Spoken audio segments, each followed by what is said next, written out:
kalau derivatif ini sebenarnya di kondisi market seperti sekarang yang cukup volatile dan uncertain, ini menjadi produk yang menarik karena ini derivatif itu lindung nilai sebenarnya. Mereka melakukan lindung nilai, jadi para investors bisa mengenali produk-produk lindung nilai untuk menjaga nilai yang mereka miliki di dalam aset kripto ini.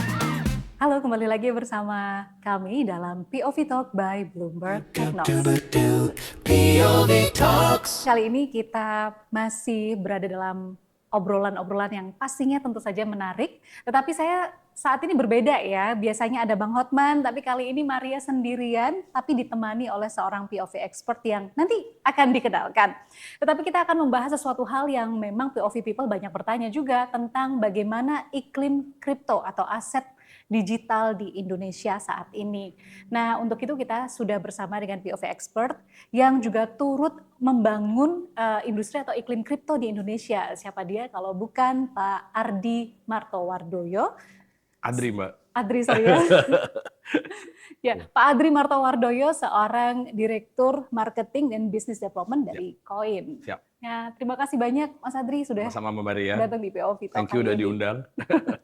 Thank you Mas. Ini karena banyak sekali juga request dari POV people yang bertanya soal bagaimana sih sebetulnya iklim kripto kita. Karena kalau POV Talk itu biasanya kita bicara soal finance, soal ekonomi juga, tapi kali ini kita bicara tentang hal-hal yang memang ditunggu oleh banyak orang.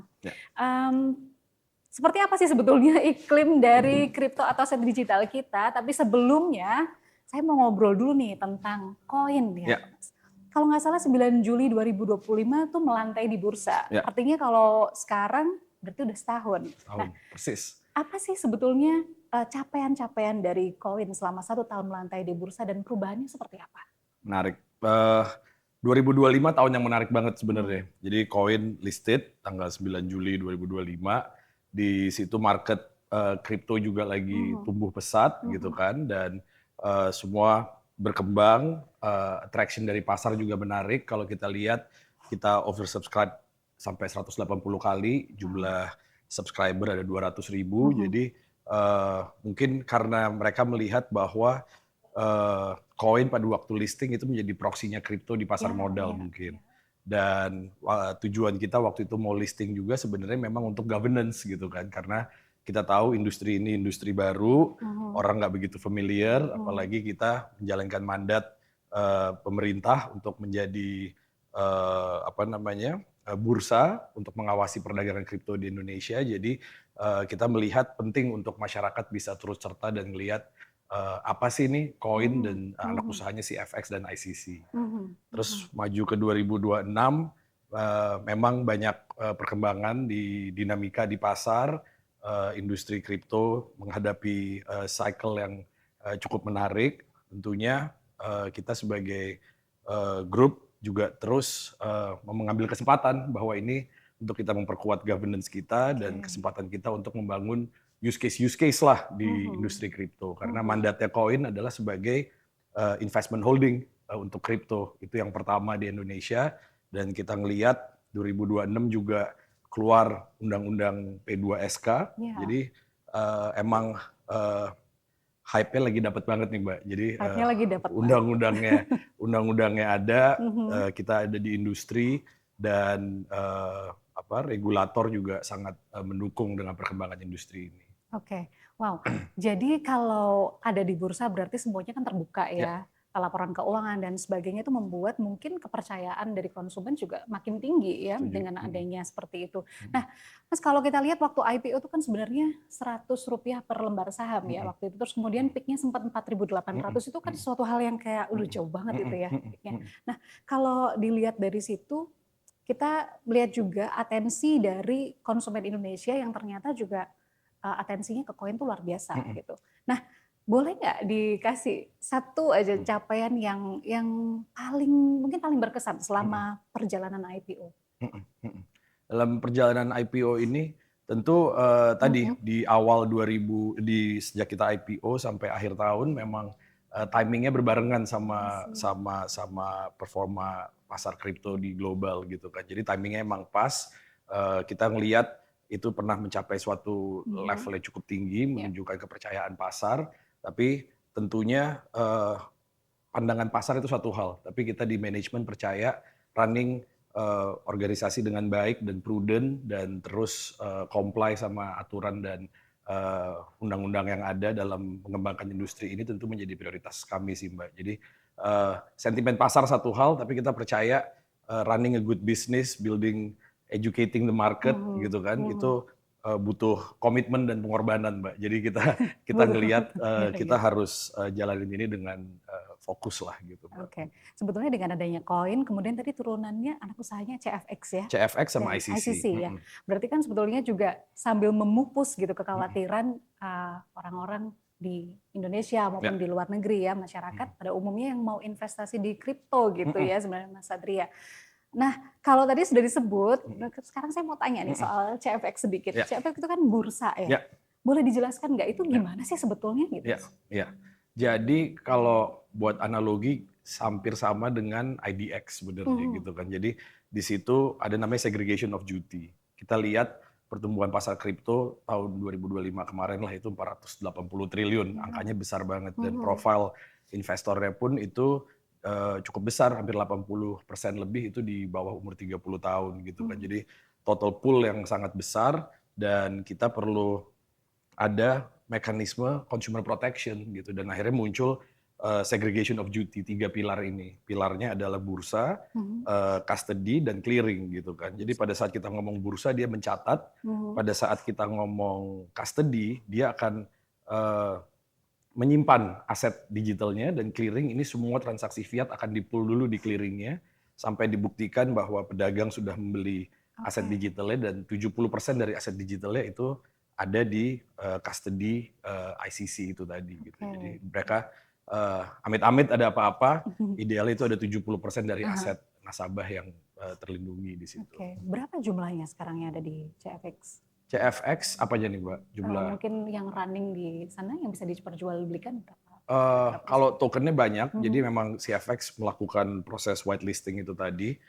Detailnya itu ada di anak usaha kami gitu kan, tapi kita terbuka dan kita ngelihat semua token-token yang memang menarik itu akan di whitelist di CFX untuk bisa diperdagangkan oleh pedagang dan apa namanya tadi use case-nya pun bisa macam-macam. Jadi kalau di Coin lebih ngelihat pengembangan berikutnya nih setelah CFX dan ICC kita bisa melihat use case apa lagi sih di sana. Saya sempat dengar ada CFX Index, apa itu sebetulnya? CFX 10, jadi kita bilang CFX 10 karena kita selalu mencatat ini semua perdagangan, kita ngelihat bahwa kita sebagai bursa ingin mengeluarkan indeks sebagai acuan kalau orang nanya, kripto pasarnya gimana, lain-lain. Kadang-kadang kan token terlalu banyak kan, dan orang referensi ngelihat paling Bitcoin, token-token yang lain. Jadi kita bikin 10 token yang emang sangat aktif diperdagangkan dan kita bisa lihat tuh secara harian, secara live bagaimana performanya gitu.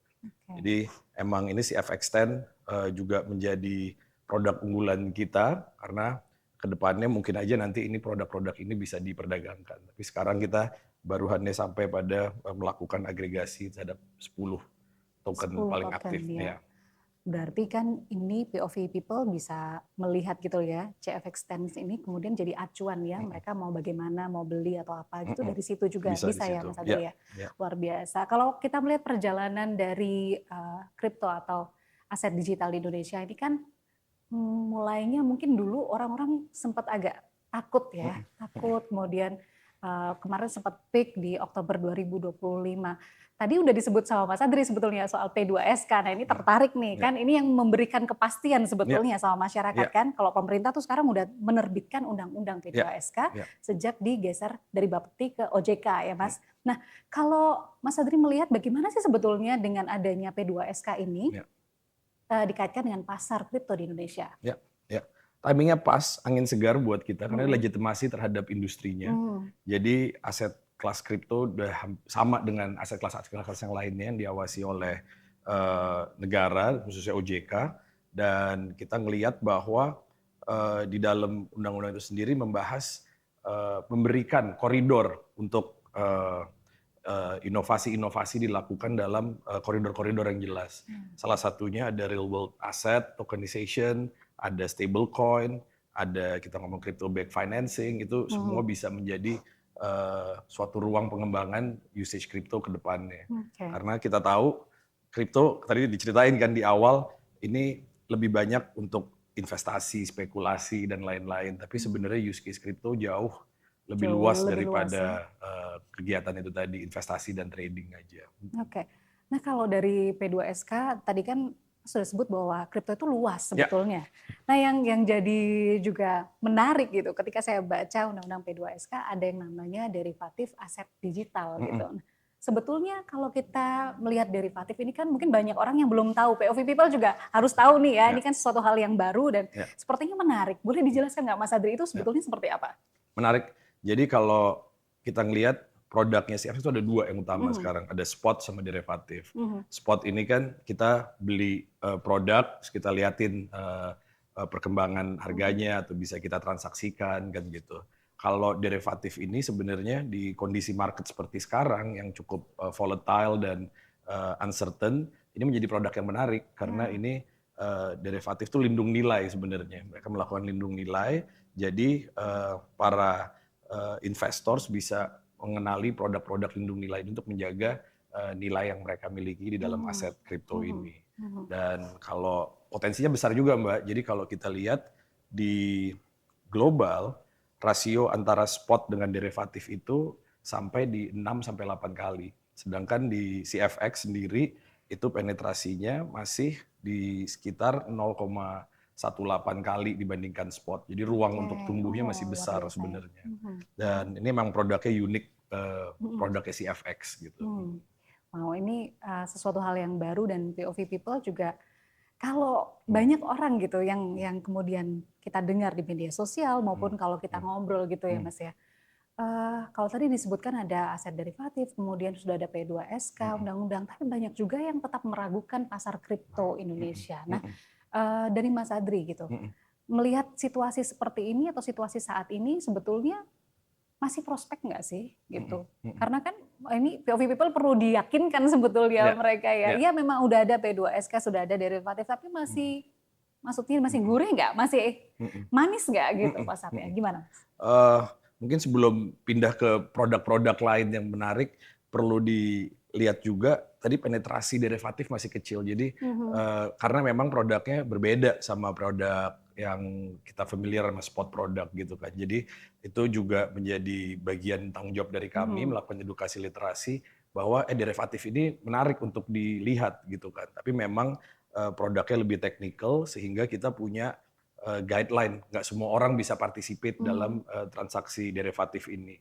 Di situ ada proses lah, ada kayak ujian, ada tanya jawab apa dan di profile secara individunya dan dia harus pas certain threshold untuk bisa partisipasi di transaksi derivatif ini. Tapi kalau seandainya kita bisa menekan itu pasar derivatif, itu sebenarnya menjadi pasar yang menarik sekali. Cuman ya tadi edukasinya menjadi tanggung jawab dari kita semua tuh, dari teman-teman media, regulator, bahkan dari kami juga sebagai investment holding crypto. Oke, jadi derivatif itu sesuatu hal yang menarik yang sudah maksudnya misalnya bisa jadi hedging gitu tadi ya Mas ya. Jadi tentunya POV People bisa mulai melirik nih ya, melirik derivatif itu seperti apa dan kemudian mulai mempelajarinya, siapa tahu bisa menjadi diversifikasi dari aset atau investasi yang saat ini dilakukan. Karena kan kita tahu IHSG volatile banget ya sekarang, saham luar biasa, naik turunnya nggak keruan gitu. Nah, kita mulai bisa melihat aset lain seperti kripto. Nah, Mas Adri ini kan kalau kita bicara soal derivatif, tentu kita juga bicara soal aset yang biasa dipakai untuk transaksinya, stablecoin misalnya. Boleh nggak POV People tuh dijelasin stablecoin kita itu sepertinya seperti apa sih sekarang ini posisinya? Udah ada belum yang stablecoin yang bisa dipercaya gitu? Ya. Sebenarnya tadi pemerintah sangat advance lah dalam melihat perkembangan di industri kripto ini. Di P2SK yang keluar itu, Undang-Undang P2SK yang keluar juga membahas mengenai stablecoin.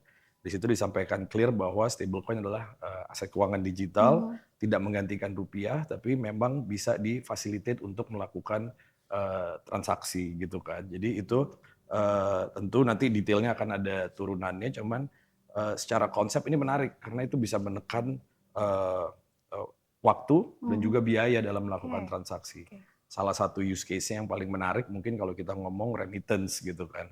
Eh, udah banyak sekali pemainnya di sana, tapi gimana kita bisa apply stablecoin di dalam infrastruktur remittance ini menjadi suatu teknologi yang baru sebenarnya yang bisa membuat cost transaksi lebih murah. Oke, ini Ya. stablecoin beda kan ya dengan, maksudnya nggak bisa jadi alat tukar kan ya Mas ya? Iya, nggak bisa. Ini jadi Mhm. ini bukan rupiah. Ini Oke, bukan rupiah, oke. tapi ini adalah aset keuangan digital yang bisa digunakan untuk transaksi. Ya, Oke, jadi ya, transaksi ya. ya, Jadi ingat-ingat ya POV people ya. Jadi bukan sebagai alat tukar. Misalnya kita punya satu stablecoin nggak bisa ya, ditukar pakai apa gitu nggak bisa ya, ya Mas ya. ya, benar. Hanya sebagai alat transaksi. Nah kalau kita teruskan nih Mas Mm-mm, dari tadi derivatif kemudian mm-mm, stablecoin kita mm-mm, tentu juga bicara soal bagaimana sebetulnya upaya OJK selain P2SK ada mm-mm, juga yang namanya sandboxing ya mm-mm, sandbox. mm-mm. Nah boleh nggak dijelaskan mungkin sekarang ini posisinya seperti apa dengan sandbox? Ya, Sandbox emang produk dari OJK yang udah berjalan lama. Dulu kita Mhm, ngelihat ada eranya P2P, ada eranya e-money, ada mhm, eranya sekarang kita masuk ke teknologi-teknologi crypto based product gitu kan. Memang ini menunjukkan bahwa eh, regulator memberikan ruang buat inovasi karena mhm, nggak mau nanti dengan keluar regulasi tapi nggak sesuai dengan market, mhm, akhirnya inovasinya bisa nggak tumbuh kan. mhm, Tapi dengan adanya sandbox itu diberikan ruang buat mereka melakukan proof of concept, running the product di situ dengan stakeholder dengan volume transaksi yang memang dimonitor. Tapi akhirnya nanti kelihatan ruang-ruang yang memang harus disiapkan regulasi dan lain-lain. Dan setelah itu keluar memang itu bisa menjadi benchmark lah untuk teknologi ini buat lebih luas mhm, adopsinya ke market mhm. gitu sih. Jadi itu salah satu pendorong juga ya, Sangat, ya, pendorong ya, untuk iklim apa mm, namanya aset mm, digital kita iya, makin makin makin benar, luas lagi ya. benar, benar. Mas aku tuh penasaran ya, sekarang Mm, itu kondisinya kalau di Indonesia kita lihat Bitcoin itu kan Oktober 2025 ATH ya, mm, 126.000 lah ya. mm, Sekarang per tadi pagi saya cek sekitar 64 ribuan mm, gitu. mm, Nah kalau kita ngelihat model yang seperti mm, ini gitu, mm, Mas Adri bisa nggak jelaskan sedikit lah pandangan Mas mm. Adri ya Ya, sebagai ya, pelaku industri ini ya, dan orang yang mm, membangun ya, iklim itu di ya, Indonesia. ya. Kira-kira masih retail tuh masih Mm, kuat atau sekarang mulai mm, korporasi yang mulai mm. beli? Ya, retail tentu menjadi katalis utama lah Hmm, pertumbuhan sektor kripto ini. Kita hmm, tahu dari awal pertama kali orang belum familiar sampai sekarang dan sekarang pun juga sudah diberikan ruang untuk institusi sebenarnya bisa partisipasi di sana hmm, kan. Dan angkanya pun cukup menarik kalau kita lihat laporan OJK tahun 2025 angkanya ada di 600 entitas yang partisipasi sebagai crypto holder. hmm. 2026 ada sekitar 1.200-an gitu Wow, kan. Jadi pertumbuhannya pesat. Jadi yes. memang peran institusi ini sangat penting gitu kan Hmm, karena memberikan legitimasi bahwa aset kripto udah menjadi aset yang bisa dipertimbangkan oleh institusi gitu kan. Dan hmm. kita mengingat institusi kan proses governance-nya juga jauh lebih unik Iya, gitu iya. kan dan tentu dengan peran dan hadirnya institusi kita percaya industri kripto bisa tumbuh lebih nih Mbak gitu karena Oke.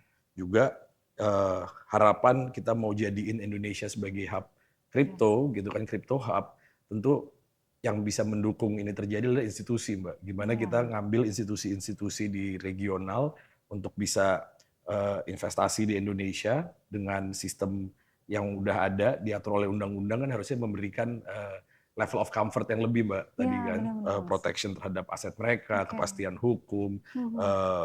pajak gitu kan dan itu kan gimana kita ngambil kesempatan ini gitu. Oke, berarti kita tuh sebetulnya pasar Indonesia udah luar biasa ya. Ya, Hampir kayak misalnya kalau kita lihat karena kripto ini pasti kita berkacanya ke mhm, Amerika kan ya ya, Mas ya. Kalau di Amerika kita mungkin punya ETF gitu ya. mhm, Nah kalau di Indonesia tadi juga korporasi sudah mhm, mulai banyak membeli gitu ya. mhm, Berarti kan kalau ada orang yang mhm, bilang mhm, bahwa kripto itu udah nggak menarik lagi, itu mhm. salah besar ya Iya, justru ya. itu pada saat mungkin ngelihat di level, apa namanya, sebagai investasi Mhm, dan lain-lain mhm, itu kan cyclical pada mhm, 4 tahunan ini. mhm. Tapi kalau kita ngelihat apakah sebenarnya sangat menarik, apalagi yang kita belum bahas mengenai real world asset tokenization itu tadi. Yes. Dan untuk bisa merealisasikan real world asset tokenization itu memang dibutuhkan eh, jurisdiction atau region yang jelas secara payung hukum sehingga liquidity atau primary investors mau partisipasi itu jelas payung hukumnya gitu kan, karena kita tahu di industri cryptocurrency di blockchain world ini kan ada yang konsepnya decentralized gitu kan, semua bisa masuk di sana gitu kan. Tapi ini kalau payung hukumnya jelas, aturannya jelas, proses melakukan validasinya jelas gitu kan, dan ini memang lagi dikerjakan oleh pemerintah sekarang. Jadi harapannya kalau ini semua payungnya jelas, kita bisa menjadi pioneer lah, Indonesia bisa menjadi satu tempat yang menjadi tujuan untuk melakukan tokenisasi itu di regional atau mungkin di dunia mungkin gitu, menjadi tujuannya ke sini. Memang tujuannya menjadi hub tadi ya. Benar. Apalagi didukung dengan adanya stablecoin yang untuk melakukan transaksinya, akhirnya kan juga secara nggak langsung memperkuat dominasi rupiah di ranah digital lah gitu.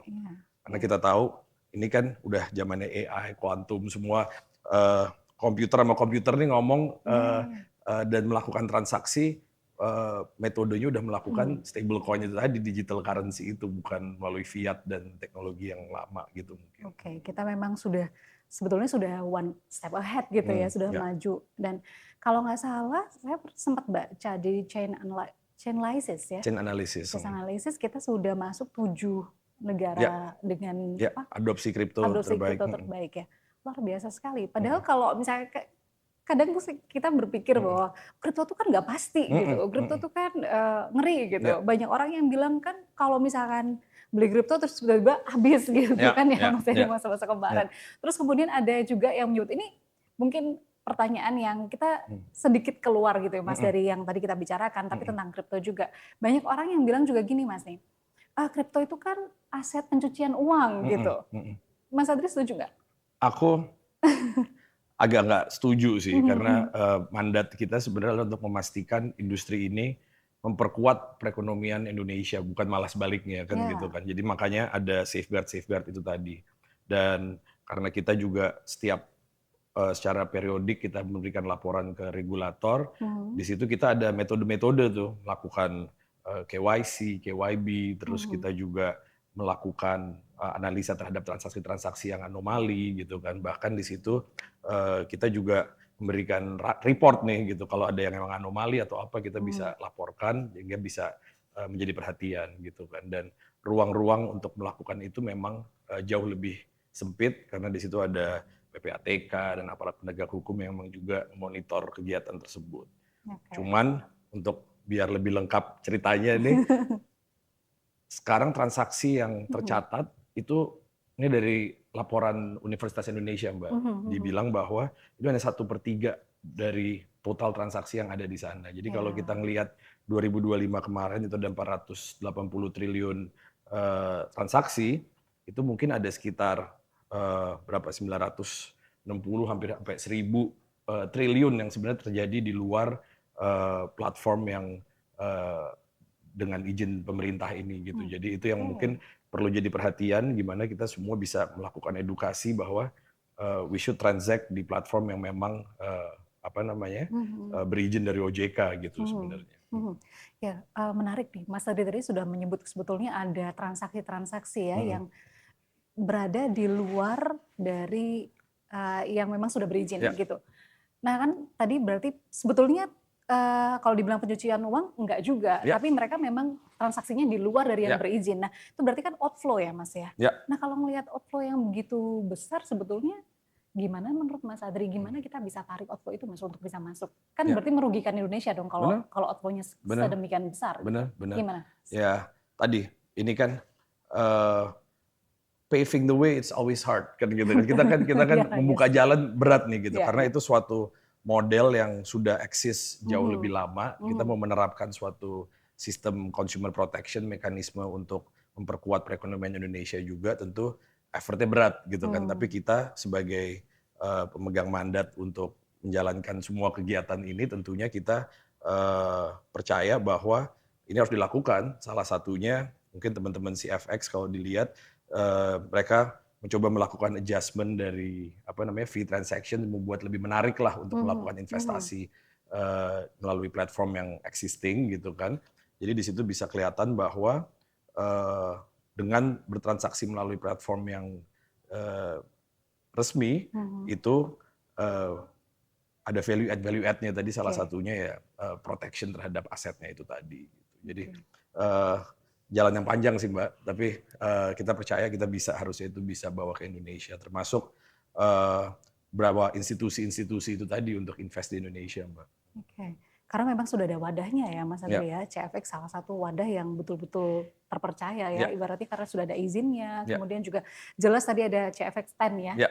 Mas ya. Nah, tadi sebetulnya sama Mas Adri udah disebut, saya kepikiran karena kripto ini menarik gitu, saya sendiri pernah coba Mm-mm, kripto, tapi kemudian nggak sanggup waktu itu mm-mm, karena turunnya jatuh banget. ya, Nah kalau kita lihat ada beberapa pandangan gitu. mm-mm, Kalau tadi Mas sempat sebut itu kan periodisasi ya, mm-mm, mm-mm, atau nah kalau kita cari tahu sebetulnya halvingnya tuh kapan, misalkan 4 tahunan gitu mm-mm, ya Mas ya. mm-mm, Nah, tapi dari Capital B mm-mm, saya baca-baca mereka mm-mm, justru hari ini tadi mm-mm, memprediksi bahwa kripto itu bisa tembus sampai BTC mm-mm, maksud saya bisa tembus sampai 300.000 mm-mm, US dollar gitu. mm-mm, mm-mm, Pandangan Mas Adri gimana mm-mm, dengan mm-mm. seperti itu? Ya, aku personally nggak bisa terlalu banyak komen kalau di level token dan lain-lain karena emang kita lebih kepada use case itu tadi Mbak. Tapi kalau Mhm, memang lihat siklus, kita percaya ini kita lagi dalam siklus 4 tahunan, mhm, paralel sama World Cup biasanya itu mhm. terjadi gitu Jadi kan. kalau World Cup pasti, Eh, biasanya dropping terjadi gitu gitu ya? karena 4 tahunan itu Aduh tadi. kenapa ya? Iya, Iya tapi iya. kita harapannya tahun depan kita cukup positif akan Mhm. pertumbuhan dari transaksi spot dan derivatif itu tadi. Oke, jadi sebetulnya sekarang memang lagi siklusnya aja Ya, gitu ya, Mas. ya. Jadi mungkin malah ada baiknya serok bawah sekarang gitu ya? Untuk para iya juga sih. Iya. Iya juga Mhm. ya, karena memang harganya lagi turun, Iya, tapi nanti akan naik. Seperti iya, juga prediksi banyak orang iya, yang akan iya, naik ya. iya. Kita balik lagi Mas ke koin ya. Mhm. Sekarang ini koin market cap-nya udah sampai berapa? Harusnya market cap-nya udah di 10 triliunan saat ini. Mhm, Wow, mhm, keren banget ya. Kalau mhm, dengan lihat market cap-nya yang segitu, berarti kan kepercayaan konsumen itu besar ke mhm, koin. mhm. Gimana sih cara koin untuk meyakinkan publik gitu, Iya, atau menjaga keamanan iya, daripada nasabah, gimana iya. caranya Mas? Jadi kepercayaan tentu datang dengan tanggung jawab kan, dan Mhm, tanggung jawab di industri keuangan tuh dibuktikan dengan gimana kita menjaga nilainya nasabah dan user di dalam mhm, platform kita. Tentu itu menjadi perhatian yang utama. Teman-teman CFX itu konsisten mhm, melakukan proses mitigasi dan pengamanan dari risiko-risiko. Dan yang menarik mungkin tadi dari awal kita berdiri pun kita niatkan untuk kita di list di IDX. mhm, Tujuannya adalah untuk meningkatkan governance, investor bisa partisipasi dan iya, melihat kita. iya, Terus di koinnya diawasi oleh OJK Pasar Modal, mhm, di CFX-nya diawasi oleh OJK IAKD. mhm, Jadi ini berlapis, kita ada regulator yang mengawasi kita termasuk investor, dan komitmen dari kami dalam memenuhi standar OJK pun juga sangat tinggi mhm, mengenai mhm, teknologi, mengenai standar, mengenai mhm, SOP yang harus kita mhm, lakukan. Tentu itu juga menjadi perhatian dari teman-teman di Koin. Termasuk dalam perjalanan kita dari dana IPO ada kita masukkan untuk penambahan modal di mhm. eh, CFX, ICC, tentunya itu akan digunakan untuk memperkuat infrastruktur yang kita punya, memastikan bahwa konsumen harusnya dalam posisi yang aman. Wow, kalau melihat tadi yang dijabarkan Mas Adri sih seharusnya percaya ya, seharusnya percaya. Harapannya begitu. Dan market cap-nya nanti tumbuh semakin besar-besar lagi ya Mas ya. Cuman ada mungkin ini pertanyaan terakhir dari saya Mas ya. Ada hal-hal yang kemudian terbayang dari koin gitu. Kalau tadi Mas Adri sudah sempat sebutkan Indonesia itu akan jadi hub gitu. Nah, kalau visi dan misi mungkin dari koin sendiri, nggak usah 10 tahun deh Mas, 5 tahun ke depan untuk menjadikan Indonesia sebagai hub kripto. Seperti apa? Ya, tentunya industri ini kita nggak berdiri sendiri. Mhm, Kita ada stakeholder-stakeholder lain yang menjadi pendukung adanya industri ini. Teman-teman pedagang yang udah di awal melakukan edukasi literasi terhadap pasar, itu mhm, harus sangat kita hargai. mhm, Gimana effort mereka dari orang nggak ngerti sampai ngerti dan mereka berdagang di sana. Terus teman-teman developer, ini kan merupakan bagian dari ekosistem juga, itu harus kita rangkul juga. teman-teman inovator yang punya ide, teman-teman dari institusi yang mungkin ke depannya akan melihat teknologi blockchain ataupun kripto sebagai enabler mereka untuk bisa perform lebih baik.